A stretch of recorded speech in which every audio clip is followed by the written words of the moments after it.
లిస్ట్లో కేసీఆర్ ఉన్నాడు. కాబట్టే రేవంత్ రెడ్డి ఏం చేయలేకపోతున్నాడు. నిస్సాయమైనటువంటి పరిస్థితుల్లో ఏం చేయలేనటువంటి పరిస్థితుల్లో భారతీయ జనతా పార్టీ మీద కిషన్ రెడ్డి మీద రాళ్ళేస్తున్నాడు. సో ఇంట్రెస్టింగ్గా ఉంది. సో రాహుల్ గాంధీ మనసులో కేసీఆర్ ఉన్నాడు కాబట్టి రేవంత్ రెడ్డి కాస్త డిస్కంఫర్ట్. మీరు కాదని చెప్పండి. మీరు తమిళనాడు కూడా ఉదాహరణ చెప్పిన మీకు కాదు నేను తమిళ 50 సంవత్సరాలుగా డిఎంకేతో కలిసినటువంటి రాహుల్ గాంధీ ఒకే ఒక రోజులో అలాంటి డిఎంకే కాంగ్రెస్ పార్టీ కష్టకాలంలో ఉన్నప్పుడు, ఇబ్బందుల్లో ఉన్నప్పుడు 2 సీట్లు 3 సీట్లు 5 సీట్లు డిఎంకేతో పొత్తు పెట్టుకుని కాంగ్రెస్ గెలిచింది. ఒక్క సీటు కూడా తమిళనాడులో కాంగ్రెస్ గెలవలేదు. అసెంబ్లీలో పార్లమెంటులో అన్ని రకాలుగా కాంగ్రెస్ పార్టీ ఎజెండాను డిఎంకే మోసింది. అలాంటిది ఒకటే రోజులో వదిలేసిపోయాడు.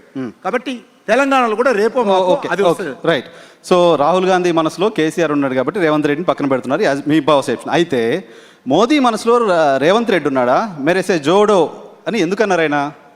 అంటే డెవలప్మెంట్ విషయంలో ఆయన చాలా స్పష్టంగా, అది ఏ ప్రభుత్వం అయినా సరే, స్టాలిన్ ఉన్నప్పుడు కూడా స్టాలిన్ తోటి కలిసి పనిచేసాం. పినరన్ విజయ్ ఉంటే కేరళలో ఆయనతోటి కలిసి పనిచేసాం. ఈరోజు తమిళనాడులో కాంగ్రెస్ పార్టీ ఉంటే కాంగ్రెస్ పార్టీతో కలిసి పనిచేస్తూ ఉన్నాం. ఈరోజు తెలంగాణలో రేవంత్ రెడ్డి ఉంటే కాంగ్రెస్ పార్టీ ఉంటే రేవంత్ రెడ్డి కలిసి పనిచేస్తాం. మోడీ గారి దృష్టిలో 2047లో ఒక డెవలప్డ్ ఇండియా ఎమర్జీ కావాలి, ఒక అభివృద్ధి చెందిన భారతదేశం కావాలి. సార్ అంత ఫార్మల్ గా అనలేదు సార్ ఫార్మల్ గా అనలేదు. అని పాజ్ ఇచ్చి నాతో నడువు అని సర్కాస్టిక్ గా అన్నారు. సంథింగ్ ఫిషీ అనిపించింది. అంతే కదా. కాంగ్రెస్ పార్టీ ముఖ్యమంత్రి తోటి నువ్వు అనవసరంగా రాజకీయాలు చేయకు, కలిసి డెవలప్మెంట్ దృష్టి పెట్టు. నువ్వు ఇప్పుడే అంతకుముందు ఏమన్నాడైనా, మీరు గుజరాత్ ముఖ్యమంత్రిగా ఉన్నప్పుడు గుజరాత్ రాష్ట్ర అభివృద్ధి కోసం మా మన్మోహన్ సింగ్ గారు ఏ రకంగా అయితే మీకు సహకారం అందించారో, ఈరోజు తెలంగాణలో నేను ముఖ్యమంత్రిగా ఉన్నప్పుడు మీరు ప్రధానమంత్రిగా మన్మోహన్ సింగ్ గారు చేసినట్టు నాకు చేయాలన్నాడు. అప్పుడు ఓ మాట అన్నాడు, నేను మన్మోహన్ సింగ్ చేసినట్టు గుజరాత్కు సాయం చేస్తే ఇప్పుడు వస్తున్నటువంటి సాయంలో తెలంగాణకు 50% కూడా రాదు అని రావాలి అంటే కలిసి పనిచేయాలి అన్నాడు ఆయన. ఓకే. సో ఆయన మనసులో వేరే ఏం లేదు. వేరే ఎందుకు? రాహుల్ గాంధీ మనసులో ఏదో ఉన్నట్టు మోదీ మనసులో ఏం లేదు. అసలు ఎందుకు ఉంటుంది? రాహుల్ వేరే బిల్కుల్ ఈయన స్వతంత్ర వ్యక్తి కాదు కదా, ఈయన మాతో రావడానికి. అంటే మీరు చాలా రాష్ట్రాల్లో కాంగ్రెస్ పార్టీకి సంబంధించిన నాయకులు తీసుకున్నారు కదా, అలా ఇన్వైట్ చేస్తున్నారు. విషయం ఈయన స్వతంత్రంగా నిర్ణయాలు తీసుకునేటువంటి వ్యక్తి ఈయన చేతుల్లో లేదు. దానికి ఒక పార్టీ ప్రెసిడెంట్ ఉన్నాడు, దానికి ఒక కమిటీ ఉంది, ఢిల్లీలో ఉండే నాయకత్వం. ఈయన ఒక రాష్ట్రానికి సంబంధించిన వ్యక్తి, ఈయన దేశానికి సంబంధించిన వ్యక్తి కాదు. కాబట్టి డెవలప్మెంట్ దృష్టిలో ఒక డెవలప్మెంట్ భారత ప్రభుత్వానికి సంబంధించినటువంటి వేదిక మీద పొలిటికల్ స్టేజ్ కాదు, వ్యక్తిగతమైన స్టేజ్ కాదు. చెప్పాలనుకుంటే ఆ రకంగా ఏదైనా వ్యక్తిగతంగా మాట్లాడతారు కానీ అది కూడా లేదు. కాబట్టి ఒక ప్రభుత్వ వేదిక మీద ఒక ప్రభుత్వానికి సంబంధించి కలిసి పనిచేద్దాము, మేము రెడీగా ఉన్నాము. ఆయన ఆ మాట కూడా అన్నాడు, అన్ని రాష్ట్రాలు నాకు ఒకటే, అభివృద్ధి జరగాలంటే కలిసి పనిచేద్దాము. ఈరోజు దేశం అభివృద్ధి చెందాలంటే తెలంగాణ వెనుకుంటేనో, తమిళనాడు వెనుకుంటేనో, కేరళ వెనుకుంటేనో దేశం డెవలప్మెంట్ అన్ని రాష్ట్రాలు కలిసి కట్టుగా ముందుకెళ్తేనే అభివృద్ధి జరుగుతుంది అనేటువంటి అభిప్రాయం వ్యక్తం చేయడం జరిగింది. రైట్. మళ్ళీ వస్తారు మీ దగ్గరికి మోదీ గారి పొదుపు మంత్రంకు సంబంధించి. ఈలోపు రామచంద్ర గారు భారతీయ జనతా పార్టీ రాష్ట్ర అధ్యక్షుడిగా లీడ్ చేస్తున్న మీరు ఈ రాష్ట్రంలో అధికారంలోకి రావాలంటే ఈ రాష్ట్రంలో బీజేపీ వస్తే ఏ మంచి చేస్తారు, ఈ ప్రభుత్వం చేస్తున్న వైఫల్యాలు ఏంటి అనేది న్యాచురల్గా జనాల దగ్గరికి తీసుకెళ్ళాలి. సేమ్ టైం భారతీయ జనతా పార్టీకి ఊపు వచ్చిన ప్రతిసారి పెద్ద జాయినింగ్స్, ఆపరేషన్ ఆకర్ష్ లాంటివి చూసాం. సో ఇప్పుడు మీరు బాధ్యతలు తీసుకున్న తర్వాత ఇతర పార్టీల నుంచి ఎవరైనా అప్రోచ్ అవుతున్నారా? ఆకర్ష్ ఉందా? ఏమన్నా క్షేత్రస్థాయిలో పోరాటాలకు సంబంధించి ఏమైనా ప్లాన్ చేస్తున్నారా? జనరల్గా ఇవాళ రేపు ఒక పొలిటికల్ పార్టీస్ కూడా పాలిటిక్స్ ఆఫ్ కన్వీనియన్స్ ఎక్కువ ఉన్నది. మనం అందరికి తెలిసి దాంట్లో దాయాల్సిన అవసరం లేదు. అవి ఎలక్షన్స్ ఇప్పుడు లేవు కాబట్టి డెఫినెట్గా అటువంటి చేరికలు లేవు ఇప్పుడు ఎక్కడ కూడా. బట్ డెఫినెట్గా మాతోని చాలామంది రావడానికి సిద్ధంగా ఉన్నారు. మా మీద విశ్వాసం పెరుగుతూ ఉన్నది, ప్రజలకు విశ్వాసం పెరుగుతుంది, రాజకీయ పార్టీలో చాలామంది నాయకులకు విశ్వాసం మా మీద పెరుగుతూ ఉన్నది. ఎందుకంటే ఇన్ని ఫలితాలు చూసిన తర్వాత దేశంలో మోదీ గారి ఒక నాయకత్వం కూడా బలపడుతున్న నేపథ్యంలో తెలంగాణలో కూడా భారతీయ జనతా పార్టీ ఒక ప్రజా ఆదరణ పెరుగుతున్న సమయంలో చాలామంది మా దగ్గరికి వచ్చే ప్రయత్నం చేస్తారు. వస్తున్న దానికి ఆకర్షణ మేము అది స్వతహాగా వచ్చినటువంటి ఒక ప్రయత్నం మాత్రమే, కానీ మేము ఎవరిని వాళ్ళు ఆకర్షిత అవుతున్నారు. మీరు ఆకర్షణ గురి చేయట్లేదు. డెఫినెట్గా ఒకటి, ఈరోజు వేరే పార్టీల నుంచి రాజీనామా చేసి వస్తేనే పార్టీలు బలపడతాయి అనుకునేటువంటి ఆలోచన మీలాంటి పెద్దలు కూడా చేయొద్దు. ఈరోజు ఇక్కడ కూర్చున్నారు, వీళ్ళంతా మేధావులు ఉన్నారు, లేకపోతే గ్రామీణ ప్రాంతాల్లో యూత్ ఉన్నారు.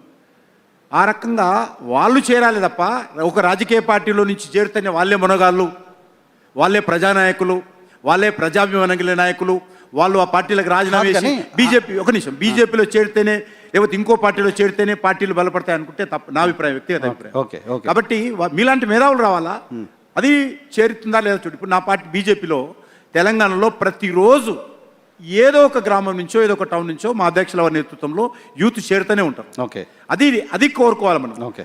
రాజకీయ పార్టీలు ఎమ్మెల్యేలు ఎంపీలు రాజీనామా చేసి అక్కడ మోసం చేసి వెన్నుపోటు పొడిచి బీజేపీలో ఎడితేనే ఏ పార్టీ అయినా సరే బలపడుతుంది అనుకోవడం మంచిది కాదని నా అభిప్రాయం. సార్ ఇప్పటిదాకా చేరిన వాళ్ళంతా అటు చేరినట్టేనా? వేరే పార్టీ నుంచి మీ పార్టీలో చేరిన ఎమ్మెల్యేలో ఎంపీలో నేను అదొక్కటే కాదు అంటూ నేను. ఓకే.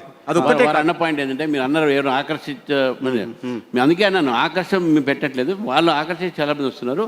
వారి పాయింట్ ఏంటంటే ఈరోజు కూడా రోజు మా ఆఫీస్ చూస్తే సినిమా యాక్టర్స్ కానీ యూత్ కానీ డాక్టర్స్ లాయర్స్ చాలా మంది జాయిన్ అవుతారు. ప్రతిరోజు మా ఆఫీస్ జాయినింగ్ ఉంటుంది, మీ మీడియా వాళ్ళు చెప్తుంటారు.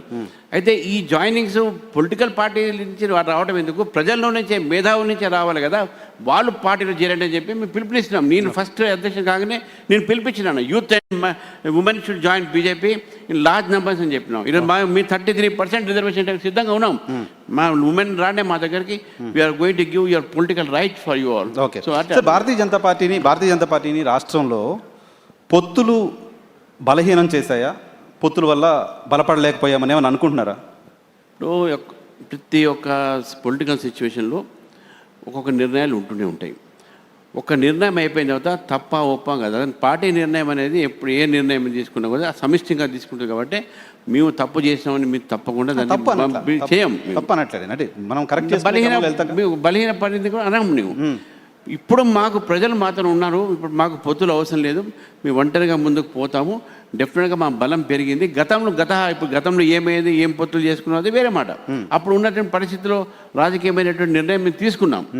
అంతేగాని ఇప్పుడు ఉన్నటువంటి పరిస్థితుల్లో మా నిర్ణయం మాత్రం ఒంటరిగా పోటీ చేస్తాం, ఒంటరిగానే మేము అధికారంలో వస్తామని చెప్పి ఆ నమ్మకం మాకు కుదిరింది.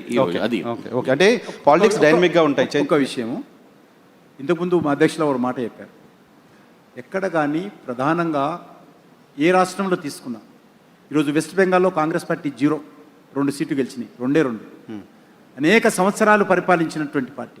త్రిపురలో అంతే సంగతులు, నార్త్ ఈస్ట్ అంతా, గుజరాత్లో అన్ని. ఎందుకు చెప్తున్నానంటే 2 ప్రధానమైనటువంటి గ్రూపులు ఉన్నప్పుడు ప్రజలు ఆలోవైపు చూస్తారు.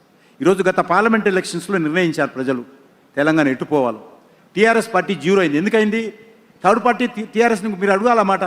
నన్ను అడుగుతున్నారు ఎందుకు బీజేపీ నష్టపోయింది. నష్టపోలే నేను, నష్టపోయింది లేటెస్ట్ ఎలక్షన్స్లో టీఆర్ఎస్ పార్టీ. ఓకే. నష్టపోయింది లేటెస్ట్ ఎలక్షన్స్లో టీఆర్ఎస్ కాంగ్రెస్ పార్టీ ఎమ్మెల్సీ ఎలక్షన్స్లో గ్రాడ్యుయేట్స్ టీచర్స్ ఓటేసింది దాంట్లో. కాబట్టి నేను ఓడిపోయాను, నేను నష్టపోయిన అనుకోవడం లేదు. ఆ తర్వాత ఎలక్షన్ జరగలేదు, నేషనల్ పార్టీ ఎలక్షన్ జరగని చెప్తాను. ఓకే. మీరు అక్కడే ఉన్నారు, నేను అక్కడ నుంచి బయటకు వచ్చా. ఆ ఎలక్షన్లో నష్టపోవడం పాయింట్ వేరే. నేను ఇక్కడ అడుగుతుంది ఏంటంటే పొత్తులు